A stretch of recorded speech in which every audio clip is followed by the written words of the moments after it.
अब देखो, सामान्य रूप से देखें तो उतो त्वस्मयी कैसे बन सकता है? उत एक निपात है, उसमें विसर्ग तो थे नहीं, जो उतो हो गया, और विसर्ग होते भी तो भी विसर्जनीय से स होकर के उतस्तस्मयी बनना चाहिए था, ये उतो कैसे हो गया? ठीक है, तो उसको प्रदीपकार स्पष्ट कर रहे हैं कि ये दो निपात हैं वस्तुतः, उत और उ, तो दोनों में संधि होकर के क्या हो गया है? उतो। उत उ इति निपात समाहारः, ये निपातों का समाहार है। अविद्वान समाह अर्धम, जो मंत्र की दूसरी पंक्ति है वो अविद्वान नहीं, जो मंत्र की प्रथम पंक्ति है वो अविद्वान को कह रही है, और जो दूसरी पंक्ति है वो विद्वान को कह रही है, वाग्योग विद व्यक्ति को कह रही है। तो प्रथम पंक्ति पे अविद्वान समाह अर्धम, ऐसा भाष्यकार ने स्वयं ही कहा है, उस पे प्रदीपकार कहते हैं अविद्वल्लक्षणम अर्थम अर्धर्च आह इत्यर्थः। अविद्वल्लक्षणम अर्थम अर्धर्च आह, अर्धर्च अर्थात आधी ऋचा, अर्धर्च माने क्या है? आधी ऋचा। अर्धर्च कैसे बन गया शब्द? कल बता दोगे ढूंढ के? ये सारे आपके पढ़े हुए, काशी का पढ़ ले, इसका मतलब सारे शब्द पढ़ लिए ना आपने, तो अब प्रयास करो धीरे धीरे शब्दों को खोजने का। अविद्वल्लक्षणम अर्धम अर्थम अर्धर्च आह, अविद्वान के लक्षण को ये जो है आधी ऋचा कह रही है। ठीक, आगे उद्योतः, अविद्वान के लक्षण रूप अर्थ को आधी ऋचा कह रही है। उद्योत उतत्व इति, उत शब्दो अपि अर्थे, ये प्रदीपकार ने भी स्पष्ट कर ही दिया है, उत शब्द अपि इस अर्थ में है। बहूनाम अपि समान पृष्ठोदर पाणिपादानाम अध्ययनम अधियानानाम एकः, एकः अर्थात कश्चित, ठीक है, माने वही, अन्यः, पश्यन्नपि न पश्यन्नपि स्वाभ्यस्ताध्ययनोऽपि तीक्ष्ण बुद्धिरपि सन्न पश्यति अर्थानभिज्यत्वात् अर्थपरिचयान फला हि वाक् इत्यभिप्रायः। बहूनामपि अधियानानाम, बहुत सारे छात्र जो कि अध्ययन कर रहे हैं, वो कैसे हैं? समान पृष्ठोदर पाणिपादानाम, समान पृष्ठ भाग वाले, माने शरीर समान ही है सबका, समान पृष्ठ भाग वाले, समान उदर वाले, एक जैसे हाथ पैरों वाले मनुष्य हैं।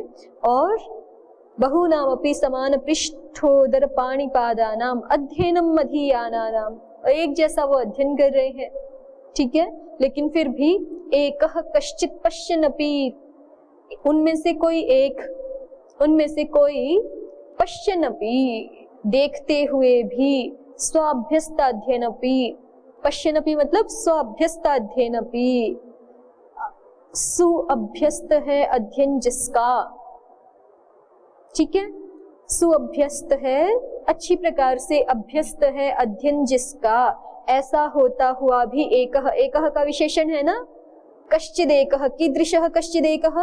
स्वाभ्यस्ताध्ययनः, जिसने अच्छी प्रकार से अभ्यास किया हुआ है अध्ययन का, पाठ का। ऐसे मान लीजिए कोई वेद पाठी है, वेद पाठ का बहुत अच्छे से अभ्यास किया है, ठीक है, स्वाभ्यस्त अध्ययनोपि तीक्ष्ण बुद्धिरपि सन्, और दिमाग भी अच्छा है, बुद्धि भी तीक्ष्ण है, फिर भी न पश्यति, ऐसा होते हुए भी वाणी को नहीं देख पाता है, वाक का स्वरूप उसके सामने प्रकाशित नहीं होता है। क्यों? अर्थानभिज्यत्वात्, क्योंकि वो अर्थ से अनभिज्य है, अर्थ को नहीं जानता। पाठ तो कर रहे हैं लेकिन अर्थ को नहीं जानते। तो इसका मतलब क्या हुआ? उद्योतकार स्पष्ट करते हैं, अर्थ परिज्ञान फला हि वाग इत्यभिप्रायः। वाणी किस फल वाली है? अर्थ परिज्ञान फल वाली है। वाणी को हम बोलते ही क्यों है? उससे हम कोई अर्थाभिप्राय प्रकट करना चाहते हैं, दूसरे को बताना चाहते हैं, इसीलिए तो बोलते हैं। अपने लिए वाणी की आवश्यकता नहीं है, कम से कम इस वैखरी वाणी की तो अपने लिए आवश्यकता नहीं है। वैखरी वाणी किसके लिए प्रयोग करते हैं हम? अन्यों को अर्थाभिप्राय प्रकट करने के लिए, ठीक है। बाकी तो फिर अपने लिए भी आवश्यक है, लेकिन वैखरी वाक् का प्रयोग तो दूसरों को अर्थाभिप्राय, और स्वयं को हमें कोई अर्थाभिप्राय अपने लिए चिंतन करना हो तो वहां भी तो हम वाणी का प्रयोग तो करते ही है ना। बाहर से भले ही कुछ ना बोले, ऐसे मन में वृत्ति रूप में फिर शब्द रहते हैं कि नहीं रहते? विचार है तो माने शब्द भी है। विचार है तो शब्द भी है। बिना शब्दों के विचार करते हैं क्या कुछ? बिल्कुल ऐसे बैठ जाए, कोई शब्द नहीं है, कोई शब्द नहीं है तो कोई विचार भी नहीं है, और ऐसे बैठ भी नहीं सकते। 30 सेकंड भी ऐसे शायद ही कोई मनुष्य रहता होगा बिना शब्दों के, बिना विचारों के। क्योंकि जो ऐसा कर पाते हैं वो तो फिर समाधि की स्थिति में पहुंच जाते हैं। निरोध समाधि है ना ये, तो फिर योगश्चित्त वृत्ति निरोध। तो सामान्य रूप से ये घटित होता नहीं है, मन में वृत्तियां चलती ही रहती हैं, और वृत्ति चलते रहते इसका मतलब शब्द आविर्भूत होते ही रहते हैं। तो इसका मतलब शब्दों का प्रयोग हम जब वैखरी वाणी के रूप में नहीं कर रहे होते तो भी पूरे समय कर रहे होते, केवल जागृत अवस्था में ही। तो वाणी का प्रयोग हम अपने लिए भी करते ही हैं, लेकिन वाणी का फल क्या है? तो उसको उद्योतकार ने कहा अर्थ परिचयान फला ही वाग इत्यभिप्रायः। वाणी अर्थ परिचयान फल वाली है। यदि अर्थ का परिचयान नहीं हुआ तो वाणी का प्रयोजन पूर्ण नहीं हुआ, वाणी निष्फल हो गई एक तरह से। यद्यपि पूर्णतः निष्फल हो गई ऐसा नहीं कह सकते, जहां वेद पाठ आदि करना ही प्रयोजन है तो फिर उतना प्रयोजन तो सिद्ध हो ही रहा है, लेकिन उसका जो पूर्ण प्रयोजन यहाँ पे बताया जा रहा है कि उससे पुरुषार्थ की सिद्धि होनी चाहिए और अंततः जो है वो पर ब्रह्म के साथ भी सायुज्य होना चाहिए, वो तो वाणी का फल प्राप्त नहीं हो सकता यदि अर्थ का परिचयान नहीं है तो इसलिए ऋग मंत्र में कहा है उतत्वः पश्यन् ददर्श वाच्यम् उतत्वः शृण्वन् न शृणोत्येनाम्। एवं आगे देखिए, ये पंक्तियां स्पष्ट हो गई ना उद्योतकार की। उत शब्दोप्यर्थे बहूनामपि समान पृष्ठोदर पाणिपादानाम् अध्ययनम् मधीयानानाम् एकः कश्चित् पश्यन्नपि स्वभ्यस्ताध्ययनोऽपि तीक्ष्ण बुद्धिरपि सन् न पश्यति अर्थानभिज्यत्वात् अर्थपरिचयान फला हि वाक् इत्यभिप्रायः। स्पष्टम्। अग्रे एवं एकः शृण्वन्नपि न शृणोत्येनां वाच्यम्। कोई अन्य मनुष्य ऐसा है जो सुनते हुए भी इस वाणी को सुनता नहीं है। य एव ह्यर्थं सम्यक् अवबुध्यते तेनैव सा सम्यक् श्रुता भवति। एकः शृण्वन्नपि न शृणोत्येनां वाच्यम्। य एव ही अर्थम सम्यक् अवबुध्यते, जो मनुष्य अर्थ को अच्छी प्रकार से जानता है, तेनैव सा सम्यक् श्रुता भवति, उसी के द्वारा वह वाणी सम्यक रूप से सुनी गई ऐसा समझा जाता है। एवं अर्धेन अविद्वांसं निंदित्वा अर्धांतरेण विद्वांसं स्तौति। तो इस तरह से भाष्यकार कहिए या इस मंत्र के ऋषि कहिए, वो आधे मंत्र के द्वारा अविद्वान की निंदा करके फिर दूसरे आधे भाग के द्वारा विद्वान का स्तवन कर रहे हैं, उसकी स्तुति कर रहे हैं। उतो त्वस्मै अप्येकस्मै कस्मैचिद् वैयाकरणाय तन्वं शरीरं विसस्रे। त्वस्मै का अर्थ हो गया एकस्मै, अन्यस्मै। ठीक है, तो वो कौन है अन्यस्मै? वो कौन व्यक्ति है जिसके लिए वाणी अपना शरीर प्रकाशित करेगी? तो उसको कहा कस्मैचिद् वैयाकरणाय, किसी वैयाकरण के लिए जो शब्दों के स्वरूप को जानता है, शब्दों के स्वरूप को जानता है, उसके लिए तन्वम अर्थात शरीरम स्वरूपम विसस्रे विवृणोति प्रकाशयति। ठीक। अग्रे सम्यक ज्ञानम ही प्रकाशनम अर्थस्य। तो वाणी का स्वरूप क्या है? तो उसको कह रहे हैं वाणी का स्वरूप या वाणी का शरीर है, उसका अर्थ माने क्या हो गया? वाणी के शरीर का प्रकाशन, वाणी के स्वरूप का प्रकाशन माने सम्यक ज्ञानम ही प्रकाशनम अर्थस्य, सम्यक ज्ञान हो जाए, सम्यक ज्ञानम ही अर्थस्य प्रकाशनम, अर्थ का सम्यक रूपेण ज्ञान हो जाए, यही अर्थ का क्या है? प्रकाश है। अर्थो ही वाचः शरीरम, अर्थो ही वाचः शरीरम, वाणी का शरीर, वाणी का स्वरूप क्या है? उसका अर्थ ही वाणी का शरीर है। और विसस्रे माने विवृणोति, प्रकाशयति, उसके स्वरूप का प्रकाश। अथोपमा युक्तया उत्तमया वाचा अन्त्यपादेनार्थज्यं प्रशंसति। उपमा युक्तया उत्तमया वाचा, उपमा युक्त उत्तम वाणी के द्वारा अंत्यपादेन अर्थज्यम प्रशंसति। अंत्यपाद जो है मंत्र का, कौन सा? जाये वपत्ते उशति सुवासाः, इस अंत्यपाद के द्वारा अर्थज्य की प्रशंसा की जा रही है। अस्तु, यथा जाया विवृत सर्वांगावयवा भूत्वा उशति कामयमाना भर्त्रे प्रेम्णा दर्शयति आत्मानं, कस्मिन् काले यदा सुवासाः भवति निर्निक्तवासा नीरजस्का ऋतुकालेषु तदा ह्यति तमां स्त्री पुरुषं प्रार्थयते। संततये संतत्यर्थं स्त्री पुरुषं कामयते तस्मिन् काले। पुनः यथा स पुरुषस्तां यथावत् पश्यति शृणोति तद्वचनार्थं नान्यदा घनपट प्रावृत शरीराम। अन्यदा अर्थात अन्यस्मिन् काले, अन्यस्मिन् काले यदा सा घनपट प्रावृत शरीरा भवति तदा तु तां यथावत् न द्रष्टुं शक्नोति, तां तथा ध्यानेन न श्रोतुं शक्नोति, किन्तु तस्मिन् काले, तस्मिन् विशिष्टे काले स पुरुषः तां यथावत् पश्यति शृणोति च तद्वचनार्थं। यथा तथैव अर्थज्ञः पुरुषः, तथैव वैयाकरणः पुरुषः वाचः स्वरूपम अर्थात अर्थम सम्यक जानाति। वाचः स्वरूपम तस्मै सम्यक विवृणुते, सम्यक प्रकाशितं भवति। वाणी स्वकीयं शरीरम अर्थात स्वकीयं अर्थं तस्य हृदये सम्यक प्रकाशयति।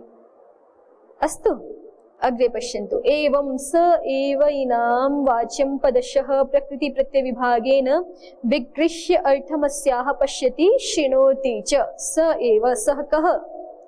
स वैयाकरणः, स वैयाकरणः एव वाच्यं पदशः विगृह्य, वाणी को पदशः अर्थात प्रकृति प्रत्यय विभाग के द्वारा विगृह्य अलग अलग करके अर्थमस्याः पश्यति, इसके अर्थ को ठीक से देखता है और सुनता है। शृणोति च अयमर्थो निरुक्त तद्भाष्ययोः स्पष्टः, ये अर्थ निरुक्त में और उसके भाष्य में स्पष्ट है।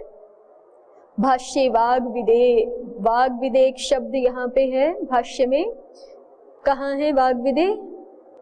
तद्यथा जाये वपत्ये कामयमाना सुवासाः स्वमात्मानं विवृणुते एवं वाग्विदे स्वमात्मानं विवृणुते। तो वाग्विद कौन है? स्पष्ट कर रहे हैं उद्योतकार, वैयाकरणाय। ठीक है, वाग्विदे अर्थात वैयाकरणाय। अग्रे सक्तमिव, ये अर्थ स्पष्ट हो गया ना।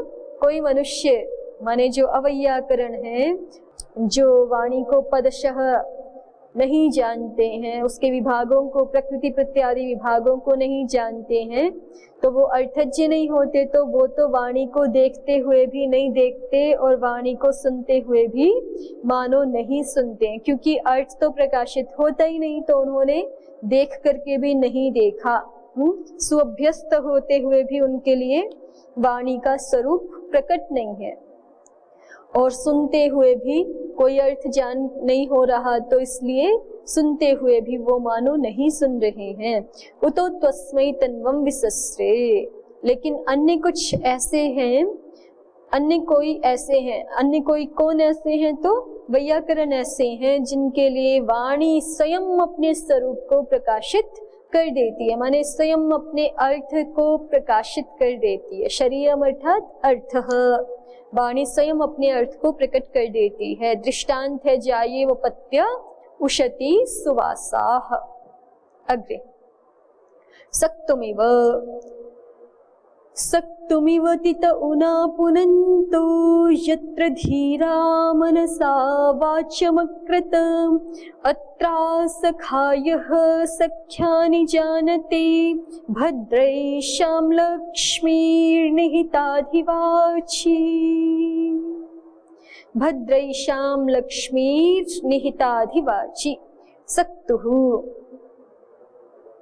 पहले सक्तु शब्द की व्युत्पत्ति दिखा रहे हैं। पहला ही शब्द मंत्र का सक्तुमिव ऐसा है ना, सक्तुम ये प्रथम शब्द है, तो पहले सक्तु शब्द को बताते हैं। सचतेर दुर्धावो भवति कसतेर्वा विपरीताद विकसितो भवति। दो प्रकार से इसकी व्युत्पत्ति दिखा रहे हैं कि या तो सच धातु से बना लो। शच संवा ये एक धातु है ना आपकी, और प्रदीप कार ने दिखाया शच सेचने ये एक धातु है, तो शच सेचने से बनाओ। या तो शच सेचने से बनाएंगे तो अर्थ क्या रहेगा, दुर्धावो भवति, जो कठिनता से शोधन करने योग्य, शुद्ध करने योग्य होता है। ठीक है।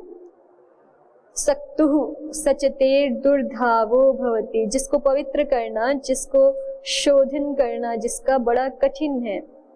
या फिर कह रहे हैं कसतेर्वा विपरीताद विकसितो भवति। कस धातु है, कस किस अर्थ में है, कस विकास अर्थ में ही है। देखो धातु पाठ में तो कह रहे हैं कि कस से सक्तु बन जाएगा। तो कह रहे हैं कि कस से सक्तु कैसे बन जाएगा, तो कस से कस को विपरीत कर लेंगे। आद्यंत विपर्य पढ़ा है ना आप लोगों ने धातु उनादि कोश में। आद्यंत विपर्य भी एक कार्य है। आदि और अंत के वर्ण परस्पर जो है वो उनका व्यतिक्रम हो जाता है, विपर्य हो जाता है। जो आदि में है वो अंत में, जो अंत में है वो आदि में। नहीं पढ़ा, उनादि कोश में है आद्यंत विपर्य कार्य। तो उसी को दिखा रहे हैं कि कस धातु से सक्तु कैसे बनेगा। तो उसको कह रहे हैं कि कस का विपरीत कर लेंगे। कस का विपरीत कर लेंगे तो क्या हो जाएगा, सख। तो सख से तो सक्तु बन सकता है ना, आगे तू प्रत्यय उणादिक करके। कस गतौ है और कस क्या है, पर कस धातु विकास, यहाँ तो एक एक अर्थ पढ़ दिया है, ठीक है, लेकिन कस धातु विकास अर्थ में भी होती ही है ना। विउपसर्ग पूर्वक हम बोलते हैं विकसितो भवति, विकसति, विकसतः आदि प्रयोग करते हैं ना। विकसंती नहीं करते क्या? तो धातु बहुवर्त होती हैं, तो कस धातु का विकास भी एक अर्थ है ही। तो कस धातु को विपरीत करके ये शब्द बना लेंगे। विकास अर्थ वाली कस धातु ले लेंगे और इसको प्रशोदरादि गण में मान करके शब्द को हम आद्यंत विपर्यय कर लेंगे और तुन प्रत्यय कर देंगे। ठीक है, तुन प्रत्यय कर देंगे। वो तो दोनों से ही तुन प्रत्यय ही कर रहे हैं, या तो शच से बनाए तो भी और कस से बनाए तो भी तुन प्रत्यय ही कर रहे हैं। सच तुन ऐसे करेंगे तो चोह कुहू लग करके ककार आदेश हो जाएगा ना, सक्तु बन जाएगा। और ऐसे ही कस से बनाएंगे तुन प्रत्यय करके तो भी वही प्रक्रिया है, बस केवल इसमें प्रशोदरादित्वाद आद्यंत विपर्य हो गया। ठीक है ना। कस धातु का क्या रूप बन गया, सख, और फिर आगे तुन है ही, सक्तुहु बन जाएगा। पंक्ति फिर से देखिए, सक्तुहु सचतेर दुर्धावो भवति। सचतेह ये कौन सी विभक्ति है, पंचमी। ये दिखाना चाहते हैं ना, शच समवाये शब्द, शच समवाये धातु से सक्तु शब्द बनता है। ठीक है, किस अर्थ में, दुर्धावो भवति इस अर्थ में। और कसतेर्वा विपरीताद, या फिर विपरीत की हुई कस धातु से, माने आद्यंत विपर्य कर दिया गया है जिसको, ऐसे कस धातु से सक्तु शब्द बनता है। किस अर्थ में, विकसितो भवति इस अर्थ में। व्याख्याओं में और देखेंगे। सामान्य अर्थ यही है। सक्तु जो है वो शोधन करना उसका बड़ा मुश्किल होता है। उसके ऊपर जो सक्तु, पता है ना आपको क्या होता है? क्या होता है? जो अन्न होते हैं चना आदि, या जो है वो एक क्या होता है, गोधूम के जैसा जौ को भून करके विशेष रूप से बनाया जाता है। और कहीं कहीं पर ज्यादा चने का भी प्रयोग होता है। माने धान्यों को भून करके वो जैसे खिल जाते हैं पूरे, और फिर उसको पीस देते हैं, तो वो सत्तू है। भुने हुए भी केवल खाते हैं। आप लोगों ने खाए कभी कि नहीं? कभी नहीं खाए ऐसे सीधे भुने हुए जौ? नहीं खाए कभी? भुने हुए चने तो खैर खाए ही होंगे, भुने हुए जौ नहीं खाए कभी? लेकिन भून करके भी खाते हैं गुड़ के साथ, बहुत प्रसिद्ध ही है। इन्होंने खाए हुए है ना? जो नहीं खाए, चने खाए हैं। अच्छा, तो जो भी प्रयोग होते हैं वो सत्तू के रूप में विशेष रूप से तो उसी का प्रसिद्ध है। सक्तुमिव तित उना पुनन्तु। तो उसमें बताना ये चाह रहे थे दुर्धावो भवति। दुर्धावो भवति माने कठिनता से पवित्र करने योग्य, शोधने योग्य होता है। उसमें जो ऊपर वाला उनका वो होता है ना, वो ज्यादातर तो हट जाता है भूनते समय। ठीक है, जैसे चावल के किसी किसी खील में ही जो है वो लगा हुआ होता है ना ऊपर का छिलका, जब चावल भुना हुआ होता है। खील देखी है कि नहीं? जो दीपावली वाली, ऐसे वाली नहीं जो ये गोल वाली आप लोग रोज प्रयोग करते हो, वो वाली नहीं। खील एक जो थोड़ी बड़ी भी होती है, और मतलब उसका आकार ऐसे थोड़ा सा चपटा जैसे या चौकोर जैसे ऐसे रहता है। ऐसे वाला नहीं होता, जैसे गोल वाला। हाँ, सफेद ही होती है, भुनी हुई होती है खील। तो बताना ये है कि जब उनको भूनते तो उनका छिलका तो प्राय करके अपने आप हट जाता है, लेकिन जिनका नहीं हटता और उनको पीस लेते हैं तो फिर उसको अलग हटाना वो बहुत मुश्किल वाला कार्य है। तो सचतेर दुर्धावो भवति, सच धातु से ये सक्तु शब्द बनाया हुआ है। किस अर्थ में? कि ये दुष्शोधनीय है, कठिनता से शोधन करने योग्य है, इसलिए। ठीक है। और सच धातु से नहीं, कस धातु से सक्तु शब्द बनाया। किस अर्थ में? विकसितो भवति। सक्तु जो है वो विकसित होता है, खिला हुआ होता है। ऐसे मतलब कोई वो कल्क जैसी चीज तो नहीं होती ना, मिला हुआ पानी से, ऐसा वो तो नहीं होता ना, खिला हुआ होता है। तो इसलिए विकसितो भवति दोनों तरह से बना सकते हैं। शच सेचने धातु से भी बना सकते हैं, या तो फिर कसगतौ धातु से भी बना सकते हैं।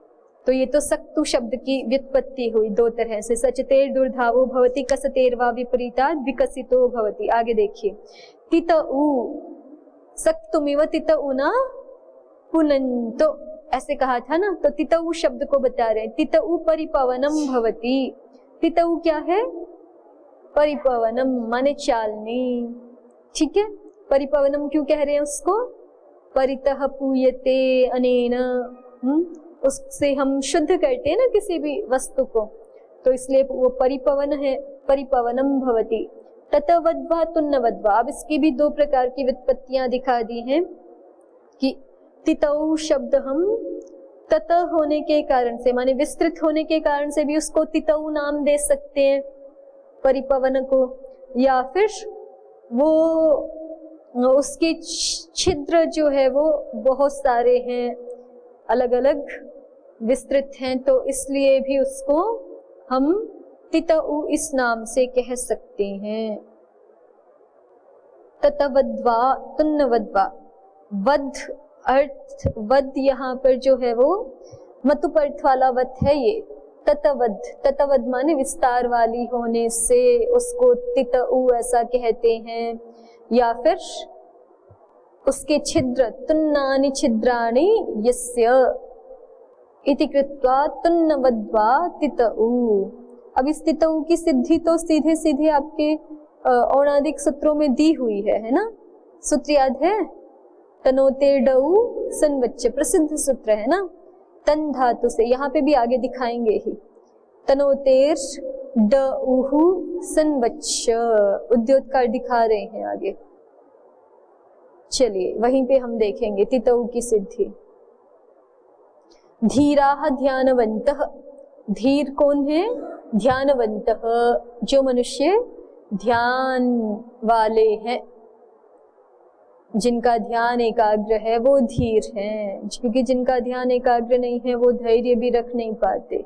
तो धीर हैं, धैर्य रख रहे हैं, इसका मतलब वो एकाग्र हैं, अपने लक्ष्य में उनका मन लगा हुआ है, इसीलिए वो फिर धैर्य रख पाते हैं, इधर उधर उनका मन विचलित नहीं होता। तो धीराः ध्यानवन्तः, धीर मनुष्यों की का ये एक वैशिष्ट्य है। उसको परिभाषित ही इसी रूप में कर दिया भाष्यकार ने कि जो ध्यानवान नहीं होगा वो धीर भी होगा ही नहीं। धीर है इसका मतलब ध्यानवान है।